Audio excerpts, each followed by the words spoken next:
Hello friends, அனைவருக்கும் வணக்கம். இப்போ இந்த கணக்கில் என்ன சொல்லியிருக்காங்கன்னா, ஒருத்தர் ஒரு காரை வாங்கி அதை 3,00,000 வித்துட்டாரு. அந்த மாதிரி ஒரு வித்தத்தில் அவருக்கு 20% நஷ்டம் ஏற்பட்டு போச்சு.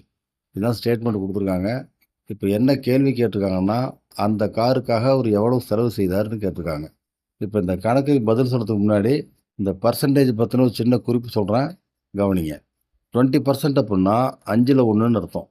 அதாவது 100க்கு 20 அப்படின்னா 5க்கு 1. இது ரொம்ப சாதாரண கால்குலேஷன். இதை நினைவு வச்சுக்கிங்க. இப்போ இந்த கணக்கை பார்த்தோம்னாக்கா, அவர் அந்த காருக்காக எவ்வளோ செலவு பண்ணாருன்னு நமக்கு தெரியாது. அதை இப்போ நம்ம கண்டுபிடிக்கிறோம். இப்போ ஸ்டேட்மெண்ட் என்ன கொடுத்துருக்காங்கன்னா, 3,00,000 அந்த காரை வித்துடுறாரு.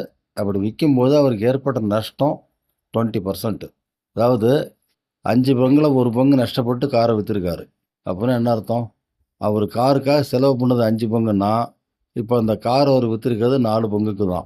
ஸோ அவர் கைக்கு கிடைச்ச அந்த 3,00,000 அப்படிங்கிறது அவர் செஞ்ச செலவில் 5ல் 4 பங்கு தான்.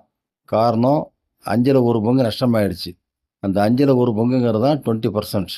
இப்போ இதுலேருந்து நமக்கு என்ன தெரியுதுன்னா, அந்த 4 பங்கு பணம் தான் 3,00,000. அப்போ ஒரு பங்கு எவ்வளவு அப்படின்னு பார்த்தோம்னா 75,000. அப்போ ஒரு பங்கு 75,000னா அந்த 75,000 தான் அவருக்கு நஷ்டப்பட்டு போனது.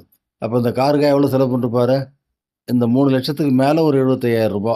ஸோ ரூ. 3,75,000 இந்த காருக்காக அவர் செலவு செய்திருப்பார். இதுதான் இதுக்கான ஆன்சர். ஸோ இந்த கணக்கில் இந்த ஆன்சருக்கான ஆப்ஷன் அவங்க கொடுத்துருக்கிறது கடைசி option, 4th option, option D, ₹3,75,000. Okay friends, அடுத்தடுத்த எபிசோடில் இதே போல் மட்டும் சில கணக்கில் பார்ப்போம். கவனித்தமைக்கு மிக்க நன்றி. அனைவருக்கும் வணக்கம்.